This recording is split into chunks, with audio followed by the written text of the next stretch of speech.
Welcome to Restoria. I'm Arthur, and this is your quiet place for gentle bedtime stories. Get comfortable, take a breath, and let the story slow your thoughts and ease you softly into sleep. Hestia at the Hearth. Evening had begun to settle along the high places of the world by the time Hestia walked back into the great hall. The light along the marble floor was no longer the bright, clean light of afternoon. It had taken on the honey color that comes when the sun lowers itself behind the long ridge of the mountains, and the air at the height of Olympus thins toward gold.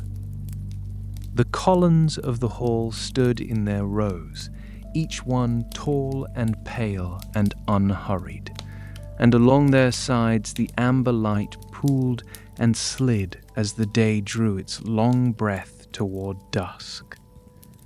Her feet were bare, as they always were within the hall. The marble beneath them held the heat of the day in its veined surface, and gave it back to whoever passed across it. She wore a long robe of unbleached linen, gathered at the waist with a braided cord, and over her shoulders rested a woven wrap the color of honey. The wrap had been worn many evenings beside many fires. It carried the smell of olive wood smoke without anyone having meant it to. The hearth lay in the center of the hall, a low round bowl of bronze set into a wider ring of pale stone, and around that ring ran a smaller ring of carved olive wood, dark with age and easy with use.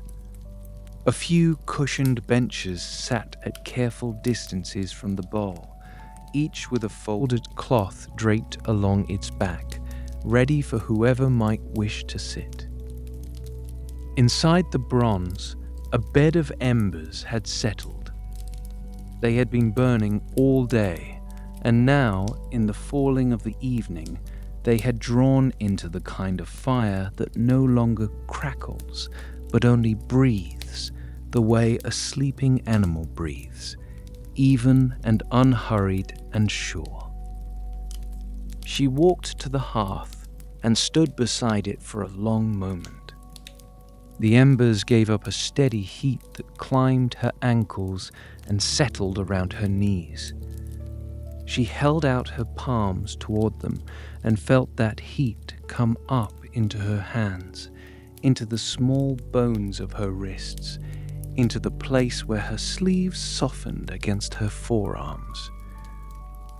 The fire made its small, low sounds, the pop of a coal settling, a whisper of air drawn upward through the opening in the high roof, the thin tick of bronze cooling somewhere on the rim of the bowl, where her morning's last touch had heated it more than it now needed. She knelt beside the hearth without effort, the way a person kneels who has knelt at the same fire across every evening for as long as anyone can remember. Beside the bowl stood a small bronze rake with an olive wood handle. She took it up. The handle was smooth, polished by years of use to a sheen, and her hand fitted itself along the worn place where her hand had always fitted before. She drew the rake through the white ash that had built along the outer edge of the bowl, easing it inward, mounding it over the brightest of the embers, banking the heat the way a careful keeper banks any heat meant to last a long night. The ash was very fine. It moved like snow, like the snow that falls in the highest passes of the mountains, the kind that lifts and drifts at the smallest breath. Where she drew it, it folded over the embers in pale waves, and beneath each wave the embers gave less of their light to the air, holding their heat closer to themselves. She worked without hurry. The rake whispered along the bowl. The ash settled in its drifts. A tiny spark lifted free at one place and rose toward the high opening in the roof, and was gone before it had risen the height of her shoulder.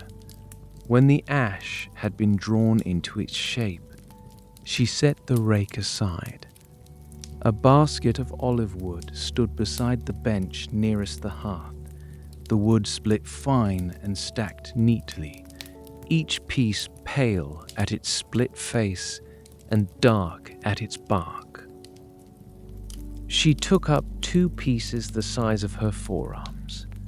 The wood was light in her hands, dry and slow-grown, the kind of olive wood that comes from groves on the hillsides further south, where the same trees have given and given and given and never once asked to be remembered. The first piece settled across the bed of banked ash with a small sound. The ash drifted up around it, took its weight, accepted it. She laid the second piece across the first at a careful angle, and the 2 formed a small cradle above the embers, the way 2 hands fold together over a cup held for heat. The embers beneath the new wood gave up a breath of warmth, and the bark of the olive began to darken along its lower edge, and a thread of pale smoke rose between the 2 pieces and climbed toward the high opening in the roof. She watched the thread of smoke. It curled and turned upon itself as it rose, the way smoke does when there is no wind, the way a river curls and turns when there is no current pulling it forward. The smoke smelled of olive wood, of dry leaf and dry sun, of the south-facing hillsides where the trees had grown. Beneath that smell ran the deeper smell of the hearth itself, the smell of every evening's careful tending across all the long years before this one. The smell of bronze and stone and carved olive wood. It was the kind of smell that does not change from one century to the next. The first flame came up between the 2 pieces of olive wood. A pale flame, no larger than a child's thumb, leaning to one side and then to the other, finding its way along the dry bark. She watched without moving. The flame grew a little, then a little more, then climbed along the underside of the upper piece and took hold of a thin curl of bark there, and a steady heat began to rise out of the cradle. Its light touched her face. It made her cheekbones glow, and the loose strand of hair that had fallen forward over her shoulder caught the light, and where the light met the linen of her sleeve, it shone pale gold for a moment before the flame steadied. She remained kneeling beside the hearth a while longer. Her hands rested loosely on her thighs. The fire grew its steady way into the new wood, and the heat came up against her face, and against the skin of her throat, and into the pocket of warm air that had begun to gather between her and the bowl. The hall around her had grown softer at its edges. The light through the high columns had taken on a deeper amber, the amber of an evening that knows it is becoming a night, and the long shadows of the columns leaned across the marble floor in slanting bars. After a while she rose, in the way a person rises who has rested long enough to remember that her bones are made of warmth and not of any kind of hurry. The nearest of the cushioned benches received her. The cushion gave beneath her without resistance. She drew the folded cloth down across her knees and let its weight settle into her lap. The cloth was woven of undyed wool, and it carried the smell of the cedar chest in which it had spent the previous night, and somewhere beneath that, the older, sweeter smell of the hearth into whose smoke it had been hung many evenings before. The bench had been placed at just the right distance from the bowl, close enough that the fire reached her face and her hands without effort, far enough that no spark could rise to her cloak, no ash could settle on the cloth across her knees. The placing of it had been done long ago by some careful hand, and the rightness of that placing had been confirmed across so many evenings that no one ever moved the bench from the spot. She rested her hands on the folded cloth. The fire continued its steady growing. Its light climbed into her eyes, easy and unhurried, asking nothing of them. The hall around her was hushed. Far off, beyond the columns, in the colonnaded walks that led to the other halls of the gods, she could hear the distant sounds of the household. A bronze door closing somewhere along a far corridor. Steps belonging to someone walking unhurried across a marble courtyard, the kind of steps belonging to a person who is going nowhere in particular and who has all the evening to get there. A faint laugh from a younger goddess, somewhere far down toward the eastern garden, where the lanterns had begun to be lit among the trees. The low murmur of a handful of voices, very far off, deep in some other hall, the kind of murmur that rises when a handful of people share a meal at a long table by candlelight, and have no need to hurry it. The other gods were in their other places, some at their tables, some in their gardens, some out walking the high colonnades that ran along the edge of the cliffs, watching the lowering sun on the line of mountains. The hall of the hearth, however, was Hestia's. It had always been Hestia's. Across all the long counting of evenings, the others had come and gone, sat for a while beside the bowl and risen again and gone on to their own halls and their own tables, but Hestia had stayed. She did not feel it as a duty.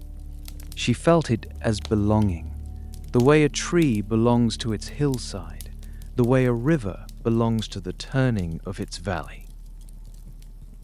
Suddenly, the fire had grown into a steady, gentle blaze. The 2 pieces of olive wood were taken up evenly into it, each one giving its heat back into the bowl, and the flames rose in tongues that leaned with the draught up to the high opening in the roof. High above the hearth, a square hole in the stone roof opened to the sky, and through that opening she could see the first faint stars beginning to come out, very pale, very small, against a sky that had taken on the deep blue of late evening. The smoke from her fire rose up through that opening, unhurried, and joined the high air above Olympus, and was carried away by the currents that ran along the upper walls of the world. She watched the smoke a while. It moved upward in gentle spirals. It climbed the long, pale column of evening air above the hearth, and where it met the cooler air at the height of the opening, it spread outward and went on up and out and was gone. A single ember, very small, lifted with the smoke and shone for a moment like a tiny red star against the dark blue square of the sky, and was gone too. The hearth gave up another pop. The bench beneath her settled a fraction as her weight found its quieter shape. Her gaze moved around the hall. The columns along the far side stood in their amber light, each one rising into the deeper shadow at the high ceiling. Between two of the further columns, a long, low table had been set, with a row of plain bronze cups lined along its center, each polished by careful hands and turned upside down on a folded cloth, ready for whatever evening might bring whoever would come to fill them. A bowl of olives stood at one end of the table, dark and glossy, beside a smaller dish of coarse salt. A loaf of dark bread had been left there, half sliced, the loaf turned with the cut side away from the air to keep it good. A pitcher of the watered red wine that the gods drank in the evening stood beside the loaf, the pitcher's clay cool to the eye even at this distance, beaded with the faint mist that pitchers wear when they have been brought out of a cold pantry. She did not need to eat. She did not need to drink. But the table had been set, as the table was always set in the great hall of an evening, because the household ran on small kindnesses given out each day to whoever might pass through, and she liked to see the table set. She liked the way the dark olives caught the firelight. She liked the way the half-loaf cast its small shadow on the wood. She liked the way the row of upturned cups waited, ready, the way ready things have always waited beside fires through every evening of every age. The light at the columns had grown deeper. The amber had turned toward bronze, and the bronze toward the blue of true evening, and along the high ceiling the shadows had begun to climb each other, finding their places for the long night.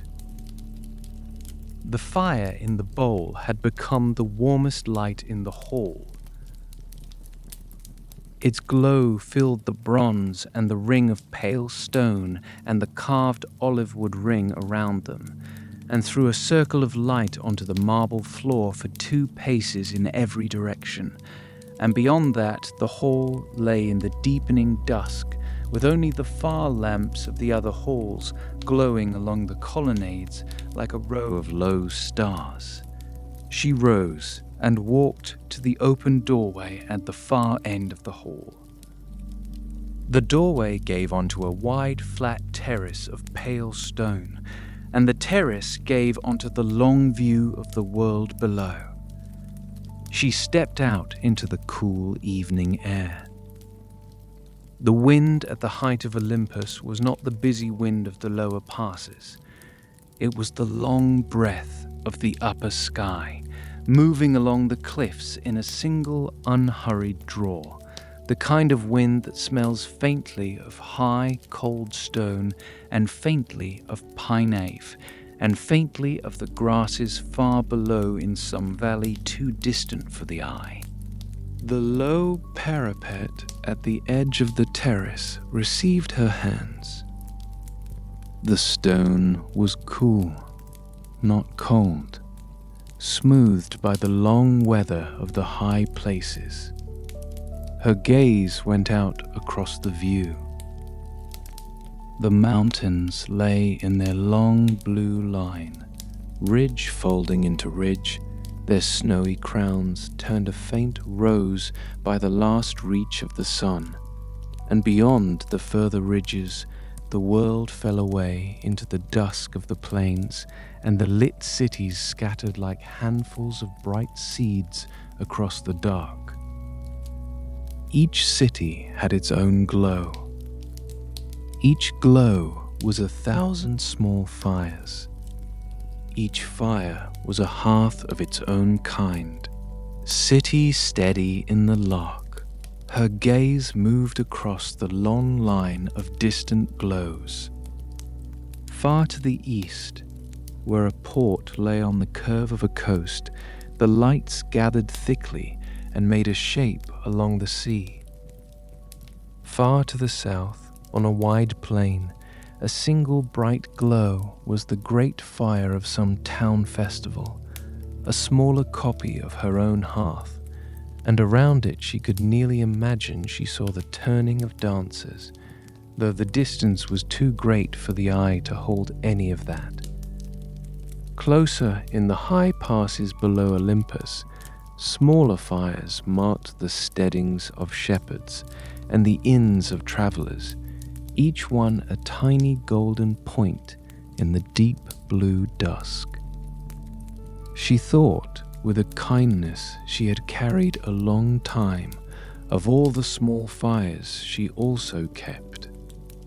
The hearths in the kitchens of mortals, the cook fires in the corners of inn-yards, the banked coals in the stoves of bakers who would rise long before dawn to set their loaves to bake. The lamps lit on tables for evening meals. The single candles on bedside chests where mothers held tired children long enough for the children's eyes to grow heavy and let go of the day. Each of these was hers in its own way, and each of them was being tended this evening, just as she was tending the great fire in the hall behind her, and the gathered glow of all those small fires together filled the world below with a low light that no one map had ever drawn. She did not think of this as a duty either. It was simply a kind of looking. A looking at the heat of mortal evenings, a looking at the kindnesses given out, hearth by hearth, table by table, bedside by bedside, across the long curve of the world. Her hands rested on the parapet, and the upper wind moved along the terrace and stirred the folds of her cloak, and she stood a long time in the deepening blue, watching the lights of the world come into themselves one by one as the dusk became night. After a while she turned and walked back into the hall. The fire glowed at the center of the marble floor, steady, and as she came back through the doorway, its heat rose to meet her face. It was the kind of welcome that a long-loved animal gives off when it lifts its head at the sound of a familiar step. She walked back to the bench beside the bowl and sat down upon it again and drew the folded cloth back across her knees. The fire burned a little lower now. The first wood she had laid had given itself fully into the flame, and the flames had settled into a steady, low blaze, the kind that asks no further tending for a long while. A bed of glowing embers had built up at the bottom of the bowl, deep red, breathing the breath of red coals. A few clear blue flames danced along the surface of the embers, where some last vein of resin in the olive wood was finding its way out, and these flames moved like the blue steps of small dancers, here and there, never the same place twice, never hurrying. Her hands rested in her lap. The cloth across her knees held its heat. The cushion beneath her had taken her shape, and her shoulders, beneath the woven wrap, had begun to settle into a deeper loosening, the kind of loosening that comes when the long watch of an evening has been kept long enough that the keeping itself becomes a kind of rest. Her breath came evenly. The sounds of the fire came up to her one by one, with little gaps between them. The faint pop of a deep coal. A sigh of air drawn through the opening above. the tick of the bronze rim cooling at one place where the flame had moved away from it. The blue flames moved along the surface of the embers. They came up, leaned, slid sideways, and dissolved back into the red. Long breath, strong light returned back to the flow, and another came up further along and did the same. The rhythm of their coming and going was the rhythm of all unhurried things, the rhythm of the turning of seasons, the rhythm of the rise and fall of breath, the rhythm of the heat of the world being kept. She did not need to count them. She did not need to name them. She let them be. She let them be. After a long while, a younger goddess came in through the far doorway and walked across the hall. She wore a pale chiton and carried a small lamp in her hand, the kind of lamp that is carried from one place to another in the household when an errand is being run quietly. She nodded to Hestia as she came near the bowl, and Hestia nodded back, and the younger goddess paused for a moment beside the bronze, holding her hands toward the heat, her face soft in the firelight. They did not speak. The hall did not need any speaking. After a moment, the younger goddess lit her lamp from a long pale taper she drew from a basket beside the bench, and the lamp came up with its own golden flame. And she nodded again to Hestia and went on along the colonnade in the direction of the eastern garden. The lamp's light moved along the long row of columns and was gone around a turn. Hestia heard the steps fade into the colonnade, and somewhere far off the voices of the eastern garden lifted briefly and then settled back into their low murmur. The hall was hushed again. The fire burned low and even. The cloth across her knees held its heat. The bench beneath her had taken her shape, and the shape was easy, the kind of shape that a body finds when it has learned across many evenings what shape it is meant to be in. A long stretch of evening passed. She did not count it. She did not need to count it. Time at the hearth was not a thing one counted. It was a thing one rested inside, the way a small swimmer rests inside a slow river, letting the river carry her along without effort, without aim, without any need to mark the passing of one bend into the next. The stars in the small square of sky above the bowl had grown brighter, deeper, more numerous. One brighter star sat almost exactly at the center of the square, and as the turning of the hours moved it toward one corner, another star came up to take its place, and another waited beyond. The fire kept on. Its heat filled the hall, the way warm water fills a deep bath. The columns of the hall stood in their long rows, each lit gently along its lower third by the firelight, each fading into a deep dusk above. The cloth across her knees was warm. The cushion beneath her was easy. Her hands rested in her lap, palms turned a little upward, the way hands rest when they are no longer holding anything. After another long while, she rose once more and tended the fire again. She drew the white ash inward with the bronze rake, banking the embers, and laid one further piece of olive wood across the bowl, and watched the first flame come up along its underside.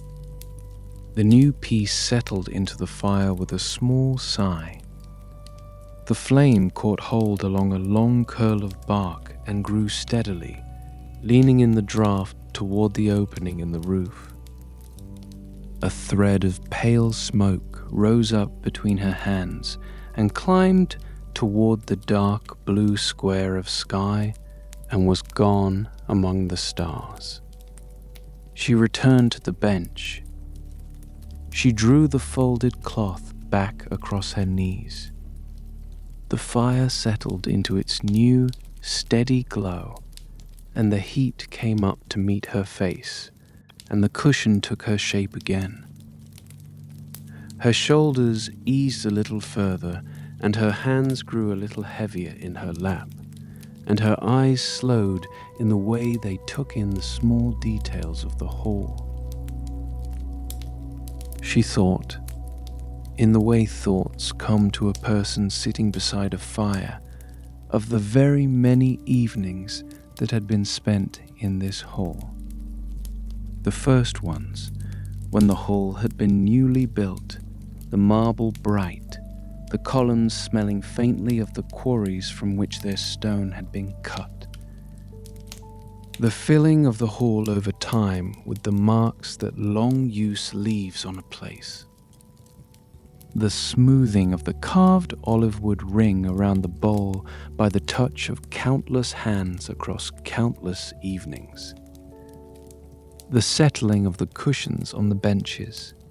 The polishing of the bronze cups on the long table by the careful hands of the household. The hall had grown into itself across a long count of years, not in any one evening, not in any one century, but across the patience of all the evenings together, the way a tree grows into its shape, the way a river grows its valley, the way the heat of a hearth grows its circle of well-being out into the room around it. She had been here for all of those evenings. She had tended the fire on each of them. She had drawn the white ash inward with the bronze rake. She had laid the olive wood across the embers. She had watched the first flame come up. The thoughts were not heavy. They came lightly, the way small dry leaves come down from a tall tree on an autumn day, drifting and turning, settling without sound on the floor. She let them come. She let them go. Each one rested a moment in her mind, and then dissolved back into the heat of the cloth across her knees, and the firelight on her face, and the give of the cushion beneath her. The fire kept on. Its steady glow filled the hall. The stars in the square of sky above the bowl kept their procession, one taking the place of another and another and another. The upper wind moved along the high colonnades outside, and somewhere far off in the eastern garden, a lamp went out, as some errand was finished and the lamp was no longer needed. She listened. The bowl made its small, low sounds. A coal settled. A sigh of breath drawn upward through the opening. A thin tick of bronze cooling at the rim. Beneath those sounds, very far off, she could hear the long hum of the world below, the gathered low sound of all the evening kitchens and inn-yards and bedside chests where her smaller fires were also being kept, each flame doing its careful work, each wick burning down its inch. She did not need to hear it clearly. It was enough to feel it, the way one feels the weight of a well-loved cloth across the knees. A small smile came onto her face without effort. It was not a smile at anything in particular. It was a smile that had drifted up out of the heat of the bowl and settled along her mouth as gently as a leaf settling on water. It was the smile of a person who has been sitting beside a fire for long enough that the fire has become the same thing as her own breath, that the hall has become the same thing as her own body, that the long evening has become the same thing as the long turn of the world. She let her head rest a little against the carved back of the bench. The wood there held the heat of years of resting heads, and her hair against it lay in the way that hair lies when shoulders have stopped holding themselves up. Her gaze moved back to the fire. The blue flames danced here and there along the surface of the embers. They were fewer now, the last of the resin in the olive wood having begun to give itself up. The deep red of the embers was deeper than before, the kind of deep red that holds heat without need of further flame.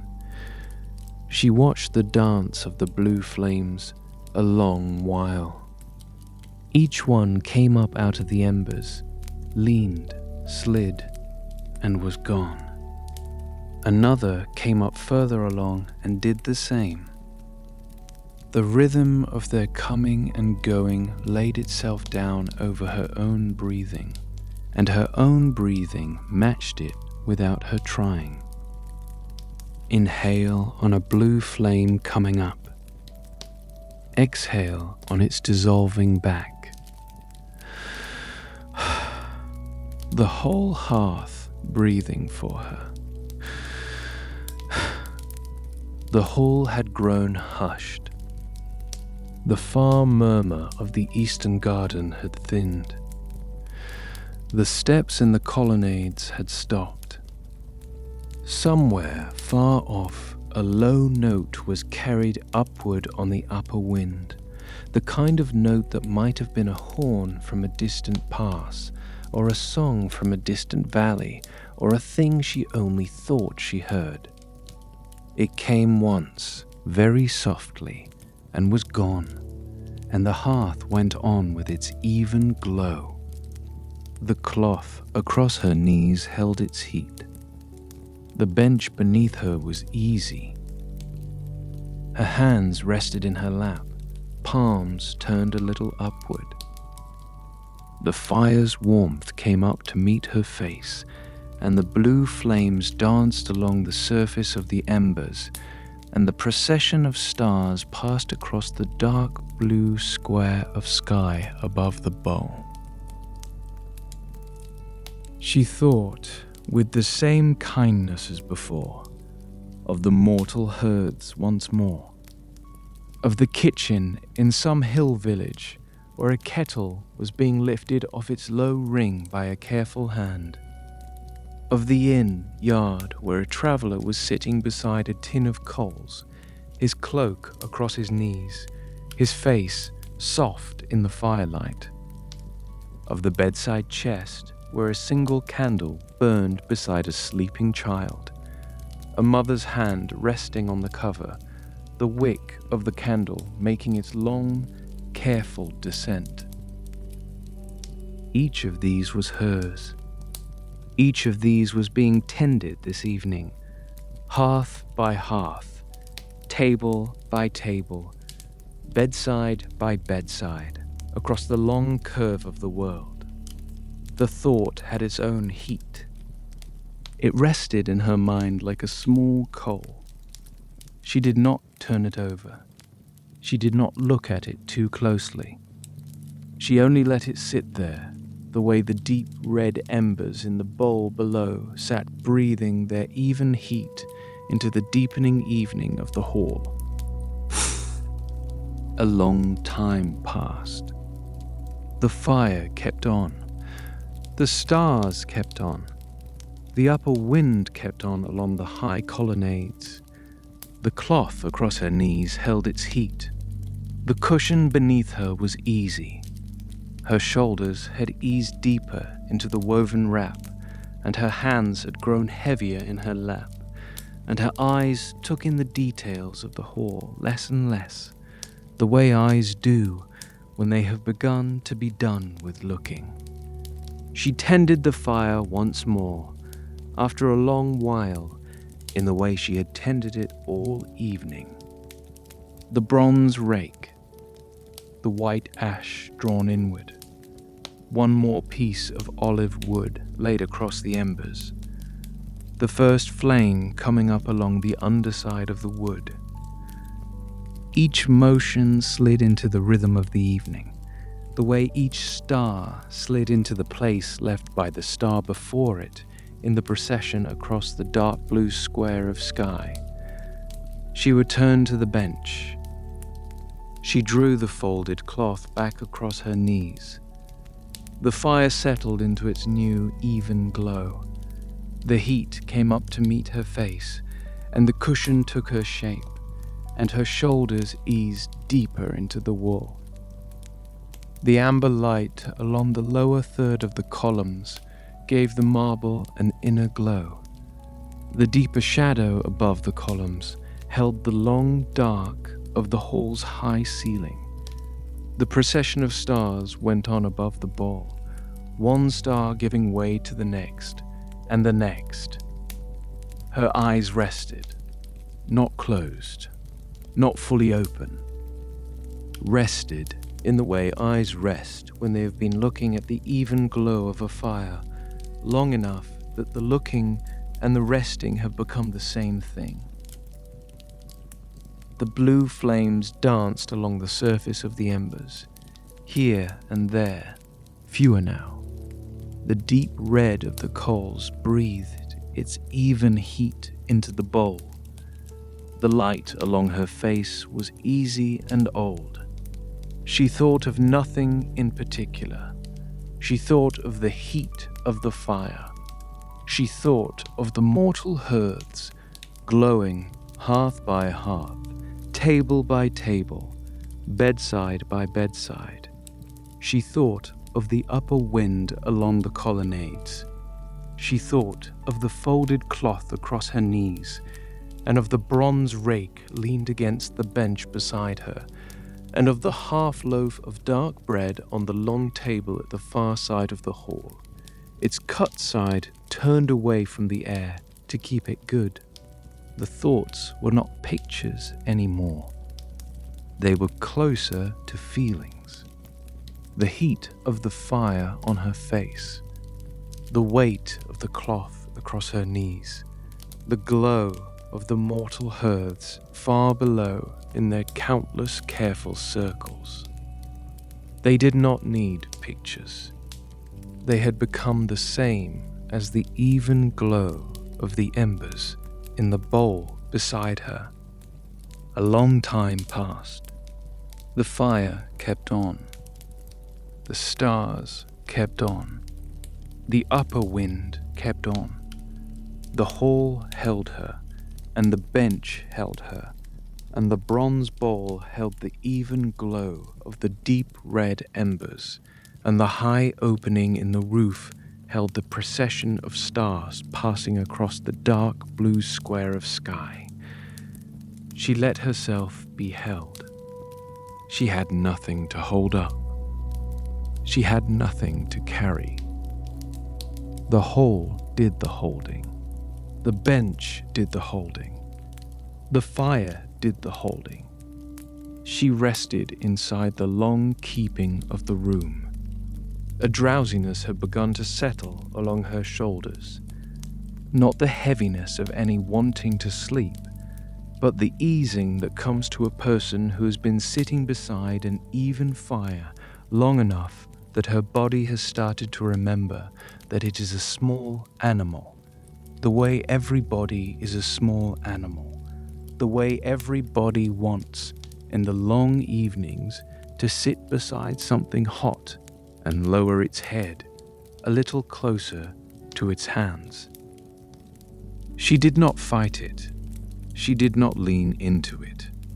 She let it come and rest along her shoulders and stay. The cushion beneath her gave a little more. The cloth across her knees held its heat. Shh! The fire's light on her face grew kinder, the way the light of any well-tended fire grows kinder as the evening goes on, asking less of the eyes and giving more of itself to the keeping of the room around it. Her hands rested in her lap, palms turned a little upward. Her shoulders eased beneath the woven wrap. The bench took her shape, and the shape was easy. The blue flames moved in fewer numbers along the surface of the embers. The deep red of the coals breathed its even heat into the bowl. A thread of pale smoke rose up and climbed toward the dark blue square of sky above the bowl, and was gone among the stars. She watched it for a while in the way she had watched everything that evening, without trying, without naming, without holding. Her eyes rested, her breath rested.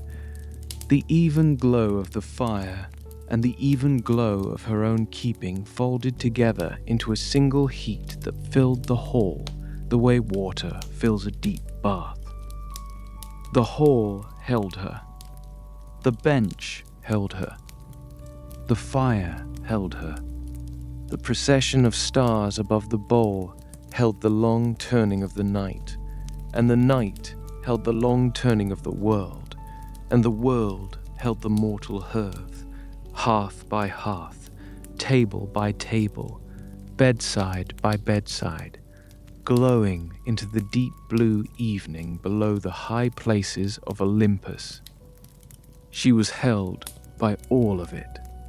She held all of it. The keeping and the being kept were the same thing. They had always been the same thing. The keeping and the being kept were the same thing. Not all the way, not yet.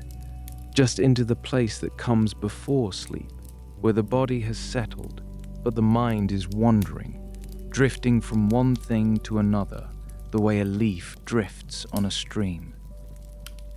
She thought of the drift of the thread of smoke rising toward the stars. She thought of the procession of stars across the dark blue square of sky. She thought of the deep red glow of the coals breathing their even heat into the bowl. These were small thoughts. They came and they went. They did not need her to do anything with them. The fire kept on. The stars kept on. The upper wind kept on. The hall held her. The bench held her. The cloth across her knees held its heat. She let her head rest a little further against the carved back of the bench. The wood held the heat of countless resting heads. The cushion was easy. Her shoulders eased deeper into the woven wrap. Her hands grew heavier in her lap. Her eyes took in the room less and less, the way eyes do when they have begun to be done with looking. She did not need to tend the fire for a while. The piece she had laid across the embers was burning evenly. The deep red bed of coals beneath it breathed its measured heat. The white ash had been drawn into its banking. The hall was held. The fire was steady. The evening had gathered itself into the shape of a long, quiet night, and the long, quiet night had gathered itself into the shape of all the long, quiet nights before it. She let her eyes close just a little.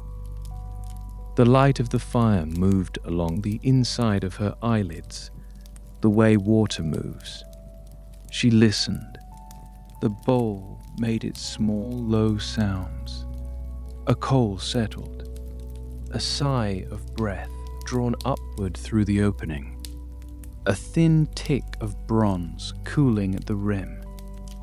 Beneath those sounds, very far off, the long hum of the world below, the gathered low sound of all the evening kitchens and inn-yards and bedside chests where her smaller fires were also being kept. The hall held her, the bench held her, the fire held her. The procession of stars above the bowl held the long turning of the night. She breathed in. She breathed out. The whole hearth breathing for her. A long time passed without counting. The fire kept on. The stars kept on.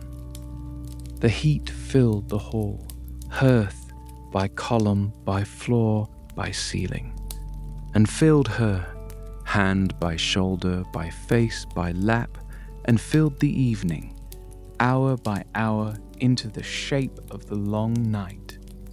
She drifted. She came back. She drifted again. Each time she came back, the hall was a little easier, and the fire was a little lower, and the procession of stars above the bowl was a little further along. The cloth across her knees was easy. The cushion beneath her was easy. Her shoulders had fully eased into the woven wrap. Her hands rested in her lap, palms turned a little upward, the way hands rest when they are no longer holding anything. The fire glowed in the bowl of bronze at the center of the hall, steady, breathing its heat into the evening, and the evening went on into the night, and the night went on into the turning of the world. She drifted. She was held. She was at ease. In the great hall on Olympus, in the glow of the bronze bowl at its center, in the amber light along the long columns and the deep blue dark above them, Hestia rested beside her hearth. The fire kept on. The stars kept on. The mortal herds far below, hearth by hearth, table by table, bedside by bedside, kept on. Each glow held the next glow, and each glow was held by the next, and the keeping of all of them together filled the long evening of the world. She breathed in. She breathed out. The whole hearth breathing for her. She slept.